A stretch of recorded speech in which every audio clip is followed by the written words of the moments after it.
ক্ষমা করে দাও, মাফ করে দাও, ক্ষমা করে দাও, মাফ করে দাও।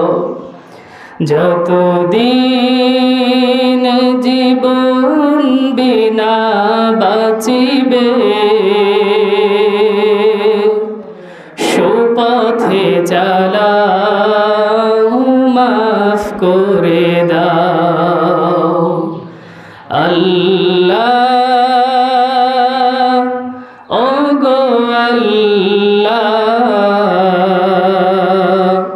ক্ষমা করে দাও, মাফ করে দাও, ক্ষমা করে দাও, মাফ করে দাও।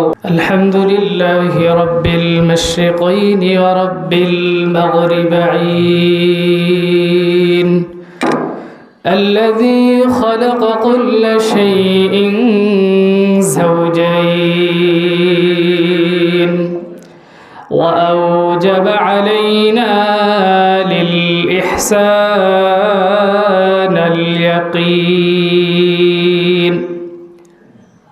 ونشهد أن لا إله إلا الله وحده لا شريك له ونشهد أن سيدنا وسندنا وحبيبنا وحبيب ربنا وطبيبنا وطبيب قلوبنا أرواحنا محمدا عبد الله ورسوله الذي أرسله بالحق بشيرا ونذيرا وداعيا إلى الله بإذنه وسراجا وقمرا منيرا. أما بعد فقد قال الله تعالى في كلامه المجيد وفرقانه الحميد: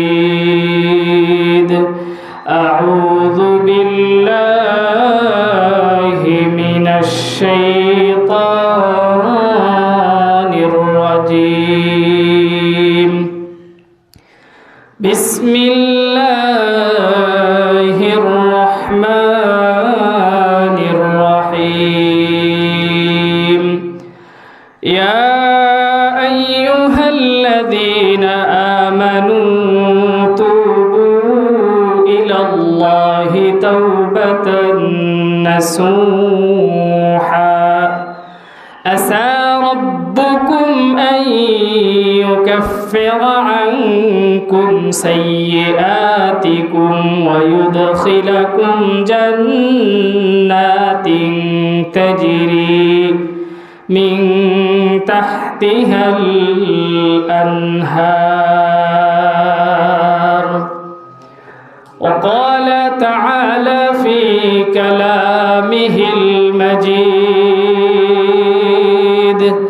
إن الله وملائكته يصلون على النبي يا أيها الذين آمنوا صلوا عليه وسلموا تسليما. شكرا درود إبراهيم قولي: اللهم صل على محمد وعلى آل محمد كما صليت على إبراهيم وعلى آل إبراهيم إنك حميد مجيد. اللهم بارك على محمد وعلى آل محمد بعد كما باركت على إبراهيم وعلى آل إبراهيم إنك حميد مجيد الله আল্লাহ ক্ষমা করে দাও মাফ করে দাও ক্ষমা করে দাও মাফ করে দাও যতদিন জীবন বিনা বাঁচিবে সুপথে চালাও মাফ করে দাও আল্লাহ ওগো আল্লাহ ক্ষমা করে দাও মাফ করে দাও ক্ষমা করে দাও মাফ করে দাও سبحانك لا علم لنا إلا ما علمتنا إنك أنت العليم الحكيم رب اشرح لي صدري ويسر لي أمري واحلل عقدة من لساني يفقه قولي শুকরিয়া আদায় করে নিচ্ছি সেই মহান মানিবের দরবারে যিনি আমাদেরকে মাহে রমজান মাসে অত্যন্ত গুরুত্বপূর্ণ একটি মাস, অত্যন্ত গুরুত্বপূর্ণ একটি দিন, পৃথিবীর মধ্যে সর্বশ্রেষ্ঠ স্থান মসজিদ আল্লাহর ঘরে আমাদেরকে আসার বসার কিছু কথা এবং শোনার তৌফিক দান করতেছেন, করবেন। সেই মহান মানিবের দরবারে দিল থেকে জবান ছেড়ে উচ্চ কণ্ঠে কালিমাত শুকরিয়া আদায় করে দিচ্ছি আলহামদুলিল্লাহ। আজকে জুমাতুল বিদা অর্থাৎ রমজান মাসের শেষ জুমা, তাই না? রমজান মাস আমাদের মাঝে আসলো, বলতে বলতে চলেও যাচ্ছে।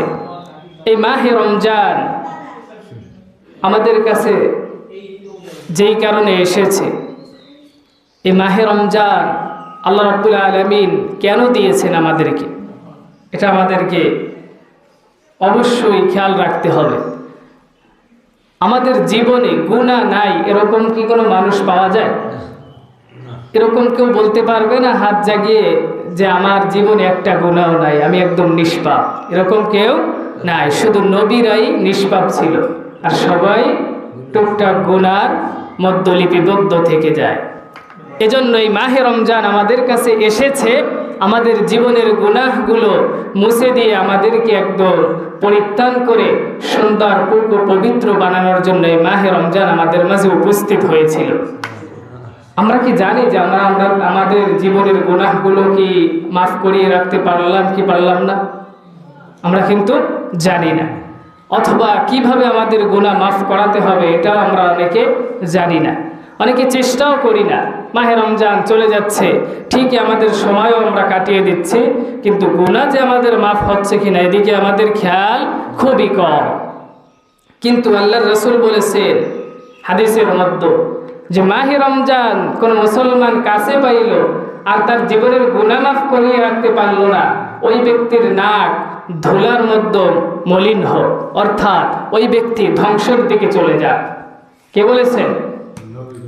আমার কথা আল্লাহর রাসূল সাল্লাল্লাহু আলাইহি ওয়াসাল্লাম বলেছেন। তাহলে এবার চিন্তা করেন, আপনি যদি আপনার জীবনের গুনাহ মাফ করিয়ে না রাখতে পারেন মাহে রমজান পাওয়ার পরেও, তাহলে আপনার মতো হতভাগা কি এই পৃথিবীর মধ্যে আর কেউ থাকবে? এজন্য আসুন আমরা আমাদের গুনাহ মাফ করানোর জন্য বেশি বেশি চেষ্টা করি। মাহে রমজান মাসে আমাদের গুনাহ মাফ করানোর জন্য অসংখ্য উপায় আছে, তার মধ্যে সংক্ষিপ্ত 11টি উপায় আপনাদের মাঝে ইনশাআল্লাহ আল্লাহ যদি তৌফিক দেয় আলোচনা করার চেষ্টা করব। ওমা তাওফিকি ইল্লা বিল্লাহ। 1 নম্বর পয়েন্ট,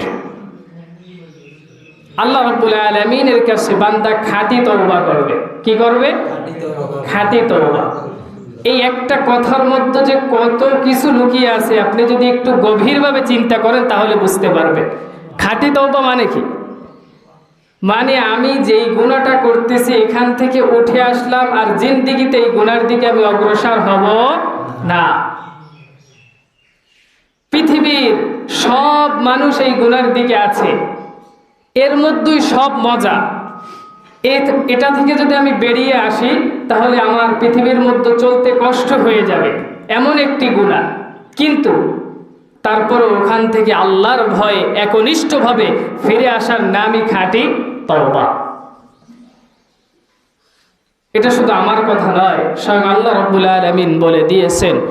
সূরা আত-তাহরিমের ৮ নম্বর আয়াতে আল্লাহ রাব্বুল আলামিন বলতেছেন, ইয়া আইয়ুহাল্লাযীনা আমানু তুবু ইলাল্লাহি তাওবাতান নাসুহা আসা রাব্বুকুম আন ইউকাফিরা আনকুম সাইয়্যাতিকুম ওয়া ইউদখিলাকুম জান্নাতিন তাজরি মিন তাহতিহাল আনহার।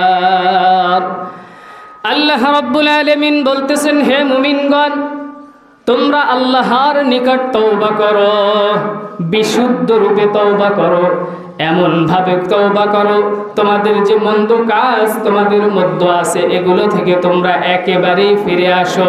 তোমরা যদি এইভাবে খাস দিলে তওবা করতে পারো, আমি রব ওয়াদা করছি তোমার জীবনের সকল গুনাহগুলো আমি মুছে দিব। এটাকে কি বলে? খাঁটি তওবা। কি তওবা? খাঁটি তওবা। শুধু তাই নয়, আল্লাহর হাবিব বিশ্বনবী জনাবে মুহাম্মদুর রাসূলুল্লাহ সাল্লাল্লাহু আলাইহি ওয়াসাল্লাম বলতেছেন, এক ব্যক্তি মাঠের মধ্যে তার উট নিয়ে হাঁটতেছে, উটের পিঠে বোঝাই ভরা খাবার, অসংখ্য খাবার রয়েছে। হঠাৎ করে সে একটা গাছের নিচে ঘুমিয়ে পড়ল। ঘুমিয়ে পড়ার সঙ্গে সঙ্গে তার উটটা তার কাছ থেকে হারিয়ে গিয়েছে। ঘুম থেকে জেগে দেখে তার উট আর তার খাবার তার কাছে নাই। আল্লাহর হাবিব বলতেছেন, ওই ব্যক্তি পেরেশানি হয়ে যাবে, ওই উট আর ওই খাবার খুঁজতে থাকবে। ওই ব্যক্তি উট আর খাবার খুঁজতে খুঁজতে আবার এক জায়গা গিয়ে হঠাৎ করে ঘুমিয়ে পড়ল। কিন্তু ঘুম থেকে উঠে দেখতেছে তার উট এবং তার খাবার তার সামনে উপস্থিত। আল্লাহ রাব্বুল আলামিনের হাবিব বলতেছেন, ওই ব্যক্তি যেইভাবে খুশি হবে ঠিক তদ্রূপ আল্লাহ রাব্বুল আলামিন বলতেছে, কোন বান্দা যদি গুনাহ থেকে ফিরে আসে, আমার দিকে একমাত্র একনিষ্ঠভাবে ফিরে আসতে পারে, দুনিয়ার সব মজা গুনার মধ্যে থাকা সত্ত্বেও তারপর গুনাহকে দূরে ঠেলে দিয়ে আমাকে আপন করে নেয়, আমার কাছে খাস দিলে তওবা করে, আমি রব ঠিক ওই ব্যক্তির মতো খুশি হয়ে তার জীবনের সকল গুনাহগুলো ক্ষমা করে দিই। কার কথা? আমি আবু সাইদের কথা? স্বয়ং আল্লাহ রাব্বুল আলামিনের হাবিবের কথা। এজন্য তওবা করতে হবে কিরকম? খাঁটি তওবা। কি তওবা? একটু পয়েন্টগুলো মনে রাখবে। মাহে রমজান বিদায়ের পথে আপনি যদি গুনাহ মাফ করিয়ে না রাখতে পারেন, আপনার মতো হতভাগা এই জমিনের মধ্যে দ্বিতীয় আর কেউ থাকবে না। 1 নম্বর পয়েন্ট কি? তওবা। খাঁটি তওবা করতে হবে। কার কাছে? আল্লাহ রাব্বুল আলামিনের কাছে। 2 নম্বর পয়েন্ট ইস্তিগফার পড়া। কি পড়া? ইস্তিগফার পড়া। আস্তাগফিরুল্লাহ, আস্তাগফিরুল্লাহ। তওবা এবং ইস্তিগফার দুইটা যদি একসাথে করতে চাই তাহলে পড়ব আস্তাগফিরুল্লাহাল্লাযী লা ইলাহা ইল্লা হুয়াল হাইয়ুল কাইয়্যুম ওয়া আতুবু ইলাইহি। এতটুকু শব্দ আপনি জপতে থাকেন, জপতে থাকেন। আল্লাহর হাবিব বিশ্বনবী জনাবে মুহাম্মদুর রাসূলুল্লাহ সাল্লাল্লাহু আলাইহি ওয়াসাল্লাম জিন্দেগিতে তার একটা গুনাহ ছিল না, তারপরও হাদিসের মধ্যে এসেছে 70 থেকে 100 বারের অধিক দিনের মধ্যে আল্লাহর হাবিব তওবা করতেন। যেই সাহাবীরা জান্নাতের সার্টিফিকেট পেয়ে গেছে, তারপরেও তারা গুনার জন্য এতটা কান্নাকাটি করতেন, মনে হয় দুনিয়ার সব থেকে প্রিয় বস্তু তার কাছ থেকে হারিয়ে গিয়েছে। কিন্তু আমরা মুসলমান, আজকে গুনাহ জিন্দেগিতে এমন কোনো সেকেন্ড, এমন কোনো মিনিট নাই যে গুনাহ করি না, কিন্তু তারপরও তওবার কোনো আমাদের মন মানসিকতা নাই। মাহে রমজান বিদায়ের পথে আমি জানিও না যে আমার জীবনে আমার গুনাহ মাফ হইল না, কোনো চেষ্টাও নাই। এরকম যদি থেকে যায় তাহলে আল্লাহর হাবিব বলতেছেন ওই উম্মত ধ্বংস হয়ে যাবে, ওই উম্মতের কোনো কাজ আল্লাহর কাছে গ্রহণযোগ্য হবে না। এজন্য আমাদেরকে কি তওবা করতে হবে? খাঁটি তওবা করতে হবে, ইস্তেগফার করতে হবে। এটা আমার কথা নয়, আল্লাহ রাব্বুল আলামিন বলতেছেন সূরা আলে ইমরানের 135 নম্বর আয়াতে, والذين إذا فعلوا فاحشة أو ظلموا أنفسهم ذكروا الله فاستغفروا لذنوبهم ومن يغفر الذنوب إلا الله ولم يصروا على ما فعلوا وهم يعلمون। আল্লাহ রাব্বুল আলামিন বলতেছেন, এবং যে সকল লোক যারা কখন কোনো অশ্লীল কাজে জড়িয়ে গিয়েছে, কোনো খারাপ কাজে জড়িয়ে গিয়েছে, কিন্তু তারা ওই খারাপ কাজ বোঝার সঙ্গে সঙ্গে ওই গুনাহ থেকে আমার ভয়ে একনিষ্ঠভাবে আমার দিকে ফিরে এসেছে, আমার দিকে তার মনকে ঘুরিয়ে নিয়েছে, তিনি খাঁটি তওবা করে নিয়েছে, ইস্তিগফার করে নিয়েছে, আমি রব ওয়াদা করলাম তার জিন্দেগির যত গুনাহ সমূহ আছে সব গুনাহগুলো ক্ষমা করে দিব। শুধু তাই নয়, যারা নিজেকে গুনাহ থেকে ফিরিয়ে রাখতে পারবে, গুনাহ থেকে ফিরে আসার মন মানসিকতা তৈরি করতে পারবে, নিজেকে সব থেকে প্রিয় গুনাহ, তারপর ওখান থেকে আল্লাহর ভয়ে ফিরে আসবে, আল্লাহ রাব্বুল আলামিন তাদেরকে পুরস্কার দেওয়ার ঘোষণা করেছে। সূরা আল ইমরানের 136 নম্বর আয়াতে আল্লাহ রাব্বুল আলামিন বলতেছে, উলাইকা জাযাউহুম মাগফিরাতুম মির ربهم وجنات تجري من تحتها الأنهار خالدين فيها ونعم أجر العاملين। আল্লাহ রাব্বুল আলামিন বলতেছে, যারা গুনাহ থেকে ফিরে আসতে পারবে আমার ভয়, আমার জন্য একনিষ্ঠভাবে গুনাহকে ছেড়ে দিয়ে, দুনিয়ার মোহকে ছেড়ে দিয়ে আমার ভয় আমার দিকে ফিরে আসবে, তাদের জন্য তাদের প্রতিপালকের পক্ষ থেকে রয়েছে ক্ষমার পুরস্কার। কিসের পুরস্কার? এই কথাটা কত বড় দামি আপনি কি জানেন? কাল কিয়ামতের ময়দানে যদি আল্লাহ রাব্বুল আলামিন আপনাকে বলে দেয়, যাও বান্দা তোমাকে আমি ক্ষমা করে দিলাম, এর থেকে দামি কথা আর কি হতে পারে এই দুনিয়ার মধ্যে? আর কিছু হতে পারে? আর কিছুই হতে পারে না। সেই ওয়াদা করতেছে আল্লাহ রাব্বুল আলামিন, যদি দুনিয়াতে বসে কোনো বান্দা প্রিয় বস্তু কিন্তু গুনার কাজ, ওটা থেকে যদি ফিরে আসতে পারে, আমি রব ওয়াদা করতেছি কাল কিয়ামতের ময়দানে তাকে আমি ক্ষমার পুরস্কার দিয়ে দিলাম। শুধু তাই না, তাকে আমি জান্নাত দিয়ে দিলাম। সুবহানাল্লাহ। আল্লাহ রাব্বুল আলামিন বলতেছে, যদি এইভাবে তোমরা ফিরে আসতে পারো তাহলে তোমাদেরকে আমি এরকম চমৎকার প্রতিদান দান করব। সেই প্রতিদান কি? ক্ষমা। কি? ক্ষমা। ক্ষমা পাওয়ার মতো প্রতিদান একটা বান্দার মালিকের কাছে এর থেকে বড় কিছু আর হতে পারে না। এজন্য আমাদের 1 নম্বর কি করতে হবে? খাঁটি দিলে তওবা করতে হবে। 2 নম্বর কি পড়তে হবে? ইস্তিগফার করতে হবে। আস্তাগফিরুল্লাহ, আস্তাগফিরুল্লাহ, অথবা আস্তাগফিরুল্লাহাল্লাযী লা ইলাহা ইল্লা হুয়াল হাইয়ুল কাইয়্যুম ওয়া আতুবু ইলাইহি। কোন সময় করব? আজকে থেকে। এই মাহে রমজান, এই 2-3 দিন সামনে যা আছে এর মধ্যে আমার জীবনের গুনাহ অবশ্যই মাফ করে নিব, এরকম ওয়াদা আমরা এখান থেকে করে নিব। পারবো না সবাই? ইনশাআল্লাহ। 3 নম্বর পয়েন্ট, গুনাহ ক্ষমার আশায় আল্লাহর কাছে মাপ চাওয়া। কি ক্ষমার আশায়? গুনাহ ক্ষমার আশায়। আমার জিন্দিগিতে যত ভুল আছে, যত অন্যায় অত্যাচার জুলুম আমি করেছি পৃথিবীর মধ্যে, আল্লাহর যত আইনের বিরোধিতা আমি করেছি, যত খারাপ কাজ করেছি, সব কিছু মাপ পাওয়ার আশায় কার দিকে ফিরে যেতে হবে? আল্লাহর দিকে। আপনার যদি পাহাড় সমান গুনাহ থাকে, আল্লাহ রাব্বুল আলামিন বলতেছে কোন বান্দা যদি ক্ষমা পাওয়ার আশায় আমি রবের দিকে ফিরে আসতে পারে, আমি রব আর তাকে ক্ষমা না করে বসে থাকতে পারি না। এজন্য ক্ষমা পাওয়ার আশায় কার দিকে ফিরে যাব? আল্লাহর দিকে ফিরে যাব। 4 নম্বর পয়েন্ট, আল্লাহর হাবিব বিশ্বনবী জনাবে মুহাম্মদুর রাসূলুল্লাহ সাল্লাল্লাহু আলাইহি ওয়াসাল্লামের পূর্ণ অনুগত্য করতে হবে, পূর্ণ আনুগত্য করতে হবে। রাসূল সাল্লাল্লাহু আলাইহি ওয়াসাল্লামকে পূর্ণাঙ্গ অনুসরণ করতে হবে। কি করতে হবে? পূর্ণাঙ্গ অনুসরণ করতে হবে। একটু খেয়াল করি, জুমার দিনে এখানে আসি কিছু শিখতে আসি, একটু খেয়াল করি, তাহলে হয়তো জিন্দিগিটা পাল্টে যেতে পারে। কারণ মাহে রমজান তো চলেই যাচ্ছে, জানি না আমাদের জীবনের গুনাহ এখনো মাফ হইল কিনা। কি বলছে? যে আল্লাহর হাবিবের পূর্ণ অনুসরণ করতে হবে। কেমন অনুসরণ করব? এটা আমাল করার দরকার নাই, স্বয়ং আল্লাহ রাব্বুল আলামিন সূরা আলে ইমরানের 31 নম্বর আয়াতে সুন্দর করে জানিয়ে দিয়েছেন।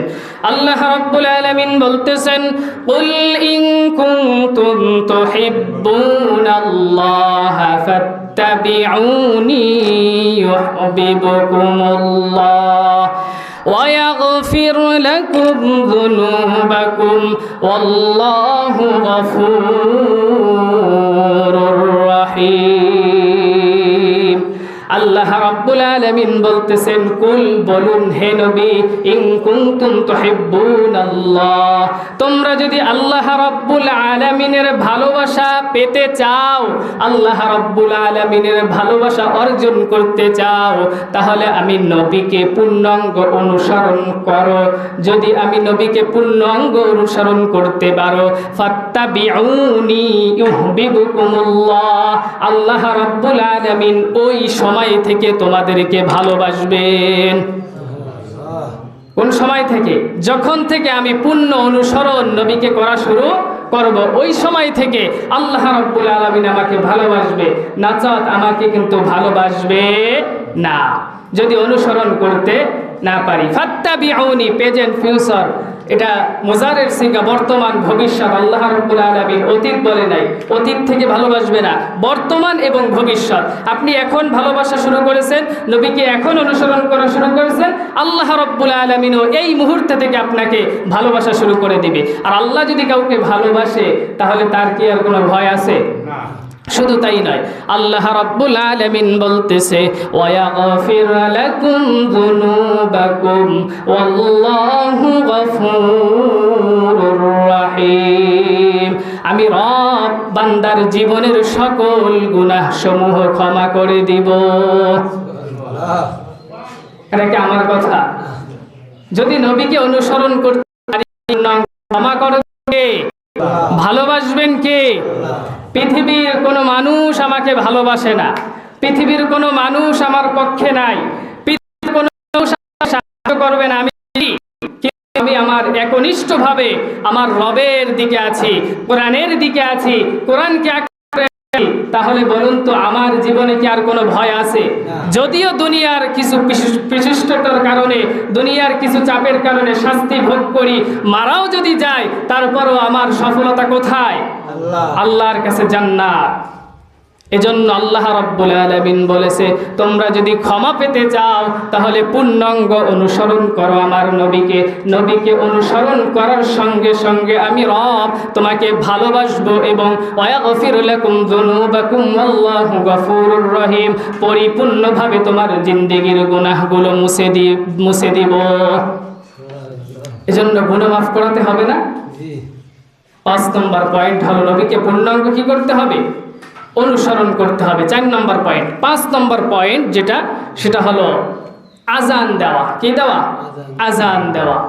আজান যদি দেয় কেউ মসজিদের মাইকে অথবা যে কোনো জায়গায়, যখন উক্ত হয়ে যায় আজান দেওয়ার সঙ্গে সঙ্গে আল্লাহর হাবিব বিশ্বনবী জনাবে মুহাম্মদুর রাসূলুল্লাহ সাল্লাল্লাহু আলাইহি ওয়াসাল্লাম বলতেছেন, মুয়াজ্জিন সাহেব যখন মসজিদের মাইকে আজান দেয় অথবা বাড়িতে দাঁড়িয়ে আজান দেয় অথবা কোনো স্থানে দাঁড়িয়ে নামাজের জন্য আজান দেয়, তার আওয়াজ যত দূর যাবে আল্লাহর হাবিব বলতেছেন তত দূর পর্যন্ত তার জিন্দেগীর সকল গুনাহ সমূহ আল্লাহ রাব্বুল আলামিন ক্ষমা করে দিবেন। এজন্য মসজিদে আজান দেওয়া কিন্তু খারাপ কাজ না, তাদের সাথে একটু ভালো ব্যবহার করতে হবে, খারাপ আচরণ করা যাবে না। আপনি মনে করতেছেন এ তো 2 টাকার লোক, আমার মসজিদে আজান দেয়, আমি মসজিদে ঢুকি ছাতা পরে এগুলো পরিষ্কার করে। আসলে তার যে কি মর্যাদা আল্লাহর কাছে এটা আপনার বোঝার সামর্থ্য এখনো হয় না। যদি বুঝতেন তাহলে তার সঙ্গে কখনো আপনি খারাপ ব্যবহার করতেন না, সম্মানের সহিত কথা বলতেন। এজন্যে মুয়াজ্জিন সাহেবদের সঙ্গে একটু ভালো আচরণ করার চেষ্টা করবেন, কারণ তার মর্যাদা আল্লাহ রাব্বুল আলামিনের কাছে আকাশচুম্বী মর্যাদা। কারণ তার আজানের শব্দ যত দূর পর্যন্ত যায়, দেখেন মুয়াজ্জিন সাহেবদের একটা ভালো একটা গুনাহ হলে সে গুনাহ করতেছে, আল্লাহ রাব্বুল আলামিন আজান দেওয়ার সঙ্গে সঙ্গে আওয়াজ যত দূর যাচ্ছে গুনাহসমূহ ক্ষমা করে দিচ্ছে। এজন্য আমাদেরকে মাঝে মাঝে সময় হলে আজান দেওয়ার চেষ্টা করো। এমনও হয় মুয়াজ্জিন নাই, মসজিদ পড়ে থাকে, আজান আর হয় না। চিন্তা করো, ও দায়িত্ব কি আমার নাকি? এখানে বসে থাকবে, তারপর আজানের টাইম হয়েছে আজান দেবে না, কারণ ও দায়িত্ব তো আর আমার না। আসলে এই দায়িত্ব যে কার এটা এখন বুঝবা না, কাল কিয়ামতের দিন বুঝবা। এজন্য আসুন আমরা ফিরে আসি। 6 নম্বর বিষয়, 2 রাকাত নামাজ আদায় করব। কয় রাকাত? প্রতিদিন 2 রাকাত নফল নামাজ আদায় করার চেষ্টা করব। 2 রাকাত নফল নামাজ যদি আদায় করি, কারণ নামাজের মধ্যেই রয়েছে বিনয়, নামাজের মধ্যেই রয়েছে ক্ষমা, নামাজের মধ্যেই রয়েছে নিজেকে আল্লাহর কাছে প্রকাশ করার অসংখ্য নজির। এজন্য নামাজ বেশি বেশি কি করতে হবে? আদায় করতে হবে। সিজদা বেশি বেশি সময় দাঁড়িয়ে দাঁড়িয়ে, বেশি সময় বসে বসে সিজদা দিতে হবে, বেশি সময় ধরে ধরে রুকু দিতে হবে, কারণ এর মধ্যেই বান্দা সব থেকে আল্লাহর নিকটবর্তী হয়ে যায়। এজন্য ক্ষমা পাওয়ার জন্য কি করতে হবে? নফল সালাত আদায় করবেন। 7 নম্বর বিষয়, 5 ওয়াক্ত ফরজ নামাজ আদায় করতে হবে। কয় ওয়াক্ত? 5 ওয়াক্ত ফরজ নামাজ। যদি গুনাহ মাফ করিয়ে রাখতে চাই তাহলে 5 ওয়াক্ত ফরজ নামাজ আদায় করতে হবে। এর মধ্যেই আল্লাহর হাবিব বলতেছেন ক্ষমা রয়েছে। শুধু আল্লাহর হাবিব নয়, আল্লাহ রাব্বুল আলামিন বলেন, আকিমিস সালাতা তারাফাইন নাহারি ওয়া যুলাফাম মিনাল লাইল ইন্নাল হাসানাতি ইউযহিবুনাস সাইয়্যাত। দিনের 2 অংশ এবং রাতের 1 অংশ তোমরা সালাত আদায় করো। কি আদায় করো? সালাত আদায় করো। অর্থাৎ এখানে আল্লাহ রাব্বুল আলামিন সালাত বলতে ফরজ সালাত বুঝিয়েছে, হাসানাত শব্দ দ্বারা আল্লাহ রাব্বুল আলামিন ভালো কাজ বুঝিয়েছে, অর্থাৎ নামাজের কথা বুঝিয়েছে। আর যদি তোমরা নামাজ পড়তে পারো, ইযহিবুনাস সাইয়্যাত, তোমাদের 5 ওয়াক্ত ফরজ সালাত নামাজ আদায় করার কারণে আমি রব ইযহিবুনাস সাইয়্যাত তোমার জীবনের সকল গুনাহ সমূহ ক্ষমা করে দিব। হাদিসের মধ্যে এসেছে, কোন বান্দা যদি ফজরের সালাত আদায় করে আবার গিয়ে জোহরের সালাত আদায় করে, এর মধ্যে সময় যত ছোটখাটো গুনাহ করে ফেলে আল্লাহ রাব্বুল আলামিন গুনাহ সমূহ ক্ষমা করে দেয়। আবার গিয়ে আসরের সালাত আদায় করে, এই মাঝের টাইমে যদি কোনো গুনাহ করে আল্লাহ রাব্বুল আলামিন ক্ষমা করে দেয়। আবার মাগরিবের সালাত আদায় করলে মাঝের টাইমের গুনাহ ক্ষমা করে দেয়। আবার ইশার সালাত আদায় করে, এই যে মাঝের টাইমটা আছে এর মধ্যে যত ছোটখাটো গুনাহ থাকে আল্লাহ রাব্বুল আলামিন ক্ষমা করে দেয়। শুধু তাই নয়, এই ইশার সালাত যখন পরে ঘুমালো, আবার যখন ফজরের সময় উঠে সালাত আদায় করলো, রাতের বেলা যদি কোনো গুনাহ হয়ে যায় নিজের দ্বারা অজান্তে, নিজের কোনো ভুলবশত গুনাহ হয়ে যায়, আল্লাহ রাব্বুল আলামিন বলতেছে এই গুনাহগুলো আমি ক্ষমা করে দিই। হাদিসের মধ্যে এসেছে, আল্লাহর হাবিব বলেছেন, কোনো ব্যক্তি যদি ইশার ফরজ সালাত জামাতের সহিত আদায় করতে পারে, কিসের সহিত? জামাতের সহিত আদায় করে, আল্লাহ রাব্বুল আলামিন অর্ধেক রাত্রে তার ইবাদতের মধ্যে গণ্য করে দেয়। আবার যদি কোনো বান্দা ফজরের সালাত আদায় করে জামাতের সহিত, সারাটি রাত সে যদিও ঘুমিয়ে থাকে কিন্তু আল্লাহ রাব্বুল আলামিন তার আমলনামায় ইবাদতের মধ্যে গণ্য করে দেয়। সুবহানাল্লাহ। এজন্য নামাজ পড়তে হবে না? নামাজ পড়তে হবে। নামাজ বেশি বেশি পড়তে হবে। 8 নম্বর যে বিষয়টা সেটা হলো জামাতের সহিত নামাজ পড়া। কিসের সহিত? জামাত। জামাতবদ্ধ হয়ে কাতারবদ্ধ হয়ে নামাজ পড়বে মুসলমানরা, কাঁধে কাঁধ মিলিয়ে নামাজ পড়বে। নিজের একটা আত্মীয়তা সম্পর্ক হবে, নিজের মধ্যে একটা ভালো বন্ডিং সৃষ্টি হবে। একজন একজনের সঙ্গে যদি খারাপ আচরণ থাকে অথবা নিজের মধ্যে যদি দ্বন্দ্ব থাকে, এগুলো দূর হয়ে যাবে। এজন্যই আল্লাহর হাবিব এই সিস্টেমগুলো জমিনের মধ্যে চালু করে দিয়েছে। আল্লাহর হাবিব বিশ্বনবী জনাবে মুহাম্মদুর রাসূলুল্লাহ সাল্লাল্লাহু আলাইহি ওয়াসাল্লাম মৃত্যু সজ্জায় দুনিয়া থেকে চলে যাবেন, এরকম অবস্থায় তিনি বিছানার মধ্যে শুয়ে আছেন। এরকম সময় মসজিদে নববীর মধ্যে জামাত শুরু হয়ে যাবে।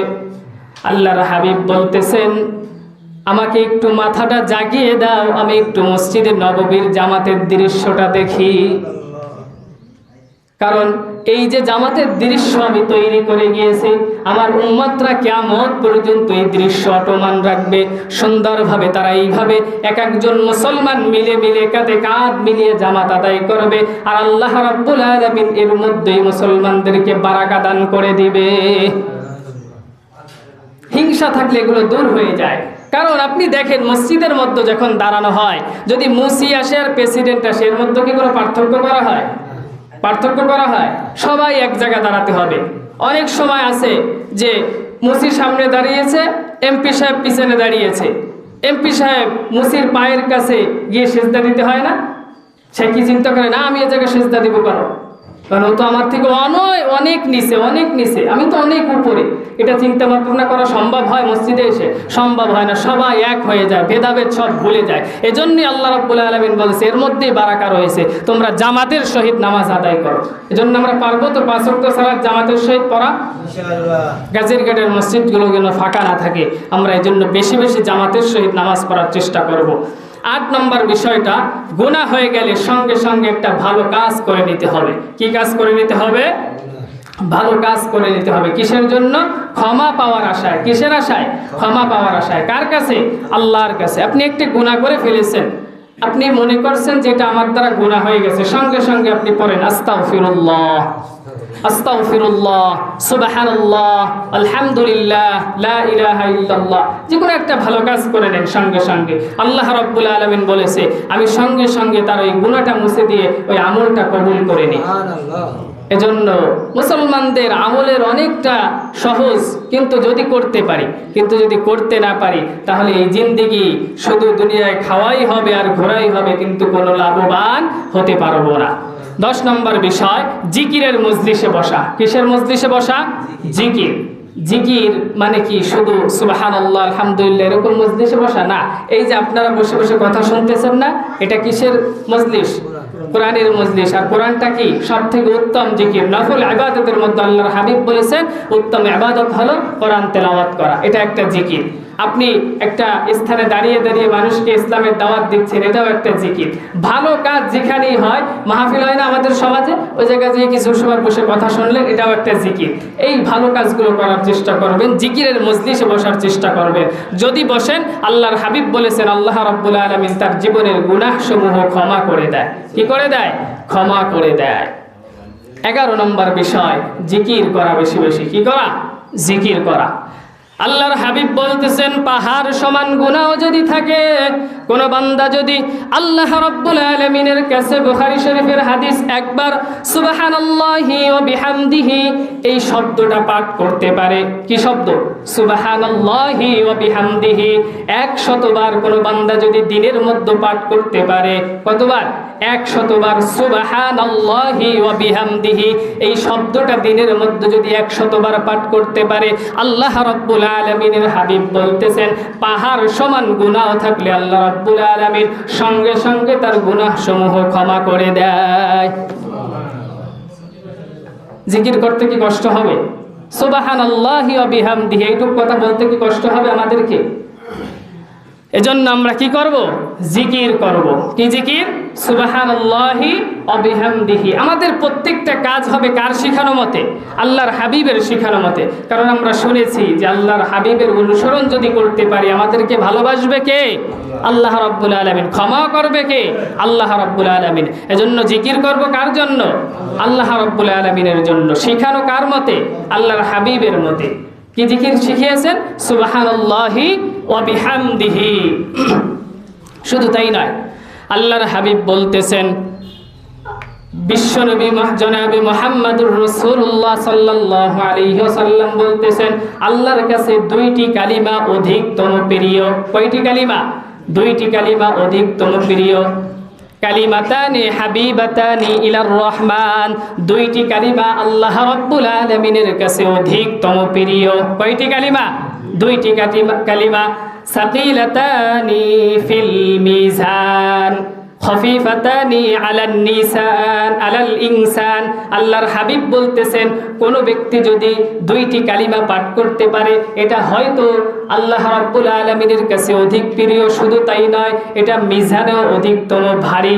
শুধু তাই নয়, আল্লাহর হাবিব বলতেছেন দুইটি কালিমা অত্যন্ত সহজ। এই দুইটি কালিমা যদি কেউ পাঠ করতে পারে, তাহলে আল্লাহ রাব্বুল আলামিন তার জিন্দেগীর সকল গুনাহ সমূহ ক্ষমা করে দিবে। দুইটি কালিমা শিখতে চান? সুবহানাল্লাহি ওয়া বিহামদিহি সুবহানাল্লাহিল আযীম। প্রথম একটা কালিমা বললাম যে 100 বার পাঠ করলে আল্লাহ রাব্বুল আলামিনের হাবিব বলেছেন, পাহাড় সমান গুনাহ থাকলে তাহলেও কি করবেন? ক্ষমা করে দিবেন। এরপরে যে কালিমাটা বুখারী শরীফের একদম শেষ নম্বর হাদিস বলেছেন, সুবহানাল্লাহি ওয়া বিহামদিহি সুবহানাল্লাহিল আযীম, যেটা আল্লাহ রাব্বুল আলামিনের কাছে সবথেকে প্রিয় কালিমা, যেটা যদি কোনো বান্দা দৈনিক পাঠ করতে পারে, আল্লাহ রাব্বুল আলামিন বলতেছেন তার জীবনের গুনাহসমূহ কি করে দেবে? ক্ষমা করে দিবে। পাঠ করতে পারবো না? পারবো? যদি ক্ষমা পাইতে চাই তাহলে কি করতে হবে? জিকির করতে হবে। আল্লাহ রাব্বুল আলামিনের হাবিবের এই দেখানো পথগুলো অনুসরণ করতে হবে। যদি অনুসরণ করতে পারি, আল্লাহ রাব্বুল আলামিন আমাদেরকে কি করে দিবেন? ক্ষমা করে দিবেন।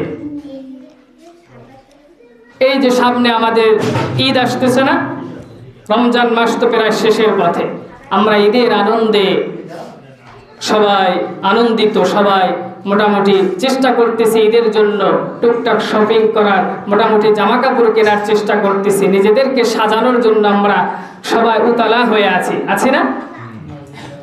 সাহাবায়ে কেরাম মাহে রমজানের শেষ দশকে এতটা উতলা হইতেন না। তারা আরো বেশি বেশি আমল করতেন, বেশি বেশি তওবা করতেন। কারণ তাদের মনের মধ্যে একটা ভয় ছিল, সেটা হলো ওই হাদিসটা যে আমাদের যদি একবার ক্ষমা যদি না পাই, তাহলে আমরা তো দুনিয়ার মধ্যে ধ্বংসের দিকে চলে যাব, হতবাগার মধ্যে পড়ে যাব। তাহলে আমাদেরকে এই রমজানে 10 দিনের মধ্যে যেভাবেই হোক আল্লাহর কাছ থেকে ক্ষমা হাসিল করে নিতে হবে। এজন্য তারা বেশি বেশি চেষ্টা করতেন। হযরতে ওমর রাদিয়াল্লাহু তাআলা আনহু, খলিফাতুল মুসলিমিন, অর্ধজাহানের প্রেসিডেন্ট, তার ছোট্ট একটা শপিং করার, ছোট্ট একটা মার্কেটিং করার ঘটনা যদি একটু খেয়াল করেন তাহলেই বুঝতে পারবেন। খলিফাতুল মুসলিমিন জামা পরতেছে, তার জামা ছেঁড়া, তালি দেওয়া, তার পোশাক ছেঁড়া, তার পোশাক বেশি একটা ভালো না। তার স্ত্রী বলতেছে, ও খলিফাতুল মুসলিমিন, আপনি তো অর্ধজাহানের প্রেসিডেন্ট, আপনি ঈদের জন্য কি নতুন কোনো জামা ক্রয় করবেন না? তিনি বলতেছেন, না, আমার ঈদের জন্য নতুন কোনো জামা ক্রয় করার অর্থ আমার কাছে নাই। তিনি কোন জায়গার প্রেসিডেন্ট? আমেরিকার প্রেসিডেন্ট, বাংলাদেশের প্রেসিডেন্ট, ভারতের প্রেসিডেন্ট, পুরো অর্ধজাহানের প্রেসিডেন্ট খলিফাতুল মুসলিমিন। তিনি বলতেছে যে ঈদের জামা কেনার জন্য অর্থ আমার কাছে নাই। তার স্ত্রী বলতেছেন, ও খলিফাতুল মুসলিমিন, আপনি না হয় বড় মানুষ, আপনি ঈদের জন্য কিছু না কেনাকাটা করলে আপনার মন খারাপ হবে না। কারণ দেখবেন বড়রা যদি কিছু না কেনে তার মন কিন্তু খারাপ হয় না, কিন্তু ছোটরা কিন্তু কিছু না কিনলে তার মনটা খারাপ হয়ে যায়। বলতেছে, আপনার যে ছোট্ট ছেলে আছে আব্দুল্লাহ, ওর জন্য কি কিছু কিনবেন না? ওর মনটা তো খারাপ হয়ে যাবে, ওর জন্য কিছু কেনেন। বলতেছে, আমার কাছে কোনো টাকাই নেই, আমি ওর জন্য কি দিয়ে কিনবো? বলতেছে, আপনি যদি একটু আপনার কোষাগার থেকে অগ্রিম কিছু টাকা নিতেন এই মাসের জন্য, তাহলে তো আমাদের জন্য কিছু শপিং করতে পারতেন, কিছু মার্কেটিং করতে পারতেন। খলিফাতুল মুসলিমিনের স্ত্রী যখন এই পরামর্শ দিলেন, খলিফাতুল মুসলিমিন সঙ্গে সঙ্গে আব্দুল্লাহ ইবনে উবাইদার কাছে তার চিঠি লিখলেন, তার কোষাধ্যক্ষের কাছে অর্থাৎ অর্থমন্ত্রীর কাছে একটা চিঠি লিখলেন। খলিফাতুল মুসলিমিন লিখতেছে, ও আব্দুল্লাহ ইবনে উবাইদা, আমি এই অর্ধজাহানের প্রেসিডেন্ট তোমার কাছে বলতেছি, আমার কাছে কোনো টাকা পয়সা নাই, সামনে ঈদ, আমার ছেলে সন্তানের জন্য একটু কিছু কেনাকাটা করব। যদি আমাকে তুমি একটি মাসের অগ্রিম টাকা দিতে, অগ্রিম বেতন দিতে, তাহলে আমি আমার ছেলে সন্তানের জন্য একটু শপিং করতে পারতাম। চিন্তা করেন কেমন প্রেসিডেন্ট তিনি, খলিফাতুল মুসলিমিন। তিনি তার যে অর্থ মন্ত্রণালয় আছে, যে এটা চালায়, তার কাছে চিঠি লিখেছেন যে আমাকে যদি অগ্রিম কিছু টাকা দিতে এই মাসের জন্য, তাহলে আমি কিছু শপিং করতে পারতাম, কিছু কেনাকাটা করতে পারতাম, ভালো হতো আমার জন্য। কেমন প্রেসিডেন্ট তারা। এবার খলিফাতুল মুসলিমিনের চিঠিটা দেখে পড়ার সঙ্গে সঙ্গে চোখ থেকে পানি পড়ে গেল যে কেমন প্রেসিডেন্ট, দুনিয়ার মধ্যে আল্লাহর কেমন নেতৃত্ব দিচ্ছে। তিনি চাইলে তো আমি পুরো কোষাধ্যক্ষ তাকে দিয়ে দেওয়ার জন্য প্রস্তুত, কারণ আমি তো তার একজন চাকর, তার একজন গোলাম, আমি তো তার অধীনে কাজ করি। তিনি যদি আমাকে অর্ডার করেন তাহলে আমি তো তার টাকা সব দিয়ে দিতে বাধ্য। তারপরও তিনি কেন আমার কাছে অনুরোধ জানাচ্ছে? খলিফাতুল মুসলিমিনের এই চিঠিটা দেখে তিনি আল্লাহর কাছে তাকিয়ে আল্লাহর দিকে উঁচু হাত করে তিনি বলতেছেন, আল্লাহ তুমি সাক্ষী থাকো, এরকম প্রেসিডেন্ট যতদিন জমিনের মধ্যে থাকবে, যতদিন পর্যন্ত তোমার নেতৃত্ব দেওয়ার জন্য এরকম বান্দা জমিনের মধ্যে থাকবে, এই জমিন থেকে কখনো ইসলাম বিদায় হবে না। চিঠিটা অপর পৃষ্ঠা ঘোরালেন, ঘুরিয়ে দেখেন পৃষ্ঠাটা সাদা আছে। এবার একটা কলম হাতে নিলেন, হাতে নিয়ে কেমন অর্থ মন্ত্রণালয়ের দায়িত্ব পালন করতেছে একটু দেখেন। প্রেসিডেন্ট টাকা চেয়েছে, তারপর আব্দুল্লাহ ইবনে উবাইদা বলতেছে, ও খলিফাতুল মুসলিমিন, আপনি আমার প্রেসিডেন্ট, আমি আপনার অধীনে কাজ করি, আপনি আমার কাছে টাকা চাইলে পুরো মন্ত্রণালয়ের টাকা আপনাকে দিয়ে দিতে আমি বাধ্য, কিন্তু তারপরও আমাকে ক্ষমার দৃষ্টিতে দেখবেন। আপনার কাছে আমার দুইটা প্রশ্ন আছে। কয়টা প্রশ্ন? দুইটা প্রশ্ন। দুইটা প্রশ্নের জবাব যদি আপনি আমাকে দিতে পারেন, তাহলে আপনাকে আমি অগ্রিম টাকা দিয়ে দিব। খলিফাতুল মুসলিমিন চিঠিটা পড়তেছে, দেখতেছে, এক নম্বর প্রশ্ন করেছে, ও খলিফাতুল মুসলিমিন, আপনার কাছে কি কোনো গ্যারান্টি আছে যে আগামী মাসে আপনি দুনিয়ার মধ্যে জিন্দিগিতে বেঁচে থাকবেন? এরকম কোনো গ্যারান্টি কি আছে? এরকম কোনো সার্টিফিকেট কি আছে? যদি এরকম সার্টিফিকেট দেখাতে পারেন যে সামনের মাসে আমি জমিনের মধ্যে বেঁচে থাকবো, অগ্রিম টাকা আপনাকে দিয়ে দেব, কোনো সমস্যা নাই। খলিফাতুল মুসলিমিন প্রশ্নটা পরে হঠাৎ করে কেঁদে দিলেন, কারণ কোনো মানুষ তো দুনিয়ার মধ্যে জানে না যে তার কখন মৃত্যু চলে আসবে। জানে? সম্ভব? আমি কি জানি যে আমি আগামীকালকে বেঁচে থাকবো কিনা? এটা জানা সম্ভব? তিনি হতভম্ব হয়ে গেলেন যে আসলে আমার মন্ত্রণালয় কেমন দায়িত্বশীল বসে আছে, আমি প্রেসিডেন্ট টাকা চেয়েছি, তারপরও তিনি আল্লাহর ভয়ে তিনি আমাকে টাকা না দিয়ে আমার কাছে উল্টা প্রশ্ন ছুড়ে দিলেন। দুই নম্বর প্রশ্ন, খলিফাতুল মুসলিমিন, যদিও আপনি আগামী মাস বেঁচে থাকেন জমিনের মধ্যে, তারপরেও কি আপনার কাছে এমন কোনো গ্যারান্টি আছে যে আপনি এই মন্ত্রণালয়, এই অর্ধজাহানের প্রেসিডেন্ট আগামী এক মাস থাকবেন? আপনি কি জানেন যে এই জনগণ আপনাকে আগামী এক মাস আপনাকে এই জায়গায় দায়িত্বশীল হিসাবে রাখবে? জনগণ হয়তো আগামীকালকে আপনার জন্য আন্দোলন করে আপনাকে নামিয়েও দিতে পারে, আপনাকে আর খেলাফতে নাও চাইতে পারে, তখন আপনি কি করবেন? এই যে অগ্রিম এক মাসের টাকা নিলেন, কাল কিয়ামতের ময়দানে আল্লাহর কাছে কি জবাব দিবেন আপনি? খলিফাতুল মুসলিমিন সঙ্গে সঙ্গে প্রশ্ন দুটো পরে চোখের পানি ছেড়ে দিলেন, আল্লাহর কাছে হাত বাড়িয়ে দোয়া করলেন, ওগো আল্লাহ, আমার কোনো টাকার প্রয়োজন নাই, অগ্রিম কোনো অর্থর প্রয়োজন নাই, যতদিন পর্যন্ত এই জমিনের মধ্যে অর্থ মন্ত্রণালয় এরকম দায়িত্বশীল থাকবে, ততদিন পর্যন্ত জমিন থেকে, কোষাগার থেকে, কোনো জমিন থেকে, কোনো রাষ্ট্র থেকে একটা টাকা পর্যন্ত চুরি হবে না, একটা টাকা জনগণের সম্পদ কখনো নষ্ট হবে না। কে বলতেছেন? খলিফাতুল মুসলিমিন। কেমন প্রেসিডেন্ট, কেমন মন্ত্রণালয় দায়িত্ব দিয়েছে দেখেন। দুইজনই সৎ, দুইজনই কেমন আল্লাহর কাছে আঁকড়ে ধরেছে আল্লাহর দায়িত্ব, যে আমি আপনাকে টাকা দিয়ে দিতে পারি যদি প্রশ্নের জবাব দিতে পারেন। খলিফাতুল মুসলিমিন বলতেছে, না, এই দুইটা প্রশ্নের একটা জবাবও আমার কাছে নাই।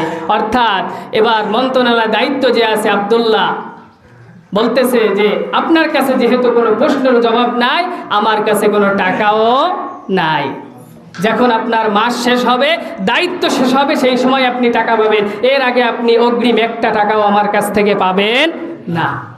কাকে প্রশ্ন ছুড়ে দিয়েছেন? অর্ধজাহানের প্রেসিডেন্টকে প্রশ্ন ছুড়ে দিয়েছেন। মেম্বারকে যদি এরকম কোনো প্রশ্ন করা হয়, ওই জায়গা তো মনে হয় শেষ হয়ে যাবে মানুষ। আমাদের থেকে টাকা হয়ে যায়, কম পাড়ায় বাড়ি, বিভিন্ন বাড়ি করে, বাড়ি 10টা 15টা বাড়ির কোনো অভাব নাই, টাকা পয়সার কোনো হিসাবই জানে না নিজে, সামান্য এমপি দায়িত্ব পাইয়ে।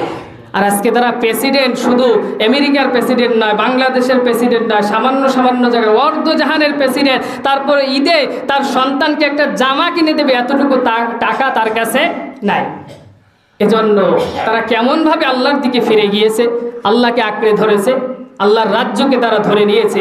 আর এজন্যই গোটা পৃথিবী মুসলমানদের কাছে মাথা নিচু করে থেকেছিল, তাদেরকে দেখে থরথর করে কেঁপেছিল, কারণ তাদের সততার কাছে কখনো তারা পার পায়নি। আর আজকে আমরা এই সততাকে হারিয়ে ফেলেছি, আমাদের তওবাকে আমরা হারিয়ে ফেলেছি, আল্লাহর কাছে আমরা ফিরে যেতে পারিনি, যে নিজেকে আঁকড়ে ধরতে পারিনি।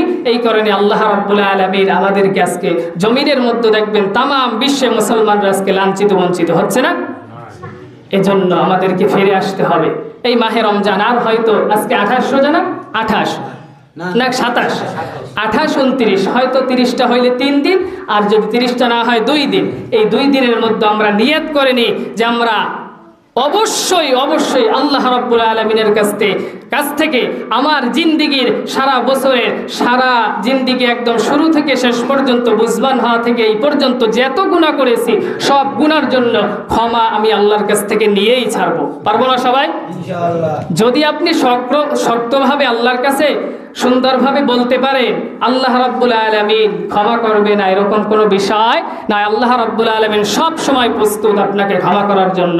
আল্লাহ রাব্বুল আলামিন বলেছেন, আল্লাহর হাবিব বলেছেন যে দিনে যদি বান্দা কোনো গুনাহ করে, আল্লাহ রাব্বুল আলামিন রাতে ক্ষমা করার জন্য বসে থাকে। রাতে যদি কোনো গুনাহ করে, দিনে ক্ষমা করার জন্য বসে থাকে, যে কখন বান্দা আমার দিকে ফিরে আসবে আর আমি রব তাকে ক্ষমা করে দিব। এজন্য আমরা তওবা করতে পারবো তো? আল্লাহ রাব্বুল আলামিন আমাদেরকে তওবা করার তৌফিক দান করুন। আখির দাওয়ানা আলহামদুলিল্লাহি রাব্বিল আলামিন। সুবহানাকাল্লাহুম্মা বিহামদিকা আস্তাগফিরুকা ওয়া আতুবু ইলাইক।